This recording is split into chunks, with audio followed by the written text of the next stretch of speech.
Does she like you? Does she like you? Maybe, maybe not. Possibly. Does that matter? Why does it matter? Why do we care? Why does validation is such a huge part of the dating process? That knowing if then or but. Well, I mean, for one, it's such a like kind of a almost it's internal, right? We want to be liked. Everyone wants to be liked. Everyone likes the idea about being liked. It's a very natural thing. Everybody wants to be liked. So therefore, you can't overtly ask the person, you're like, hey, do you like me? What does that even mean? Do I like you? Do I think you're a good person? Do I think you're a virtuous person? Do I think that you're a person I like to get to know more? Am I sexually attracted to you or physically attracted to you? Do I feel like we're simpatico? Like we match in some way, that there's some sort of connective tissue here beyond just the kind of initial attractions you go through by just seeing a photo of somebody smiling. Some of the stuff is lost in translation, right? You meet somebody in a bar, or you meet somebody as you're walking down the street, you meet somebody in a coffee shop, you meet somebody that you're going to school with, or you meet someone that you're working with, God forbid.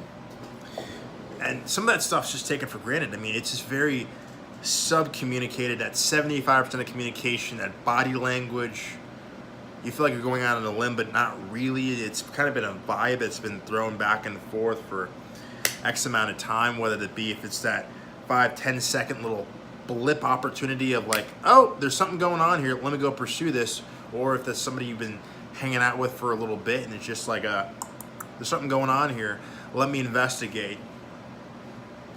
You can't know that a lot of times through online, especially with strangers. Even if you meet somebody in the beginning, they can tell you, they're like, yeah, I do, I feel this, I feel this, I feel that. Are they still interested later on? Something I deal with. The ultimate solution, the ultimate honeypot attraction, I think, on a guy's side is assuming yes.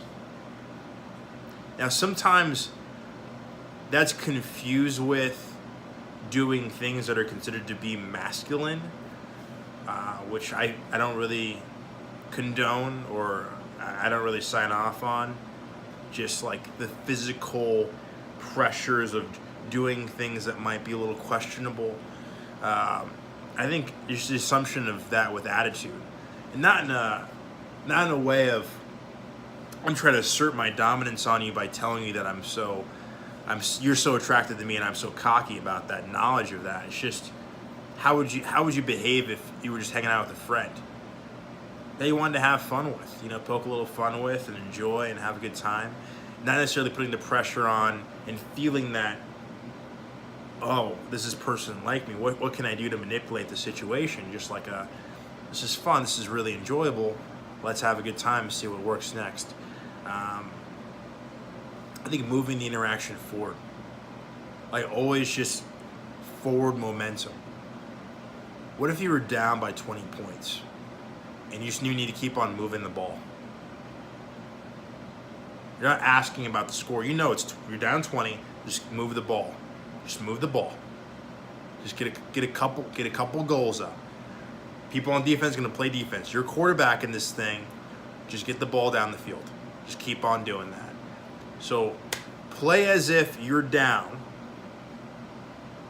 You know the score already, and you're just having fun. Michael Jordan the fourth, baby. Game face. Have a good one.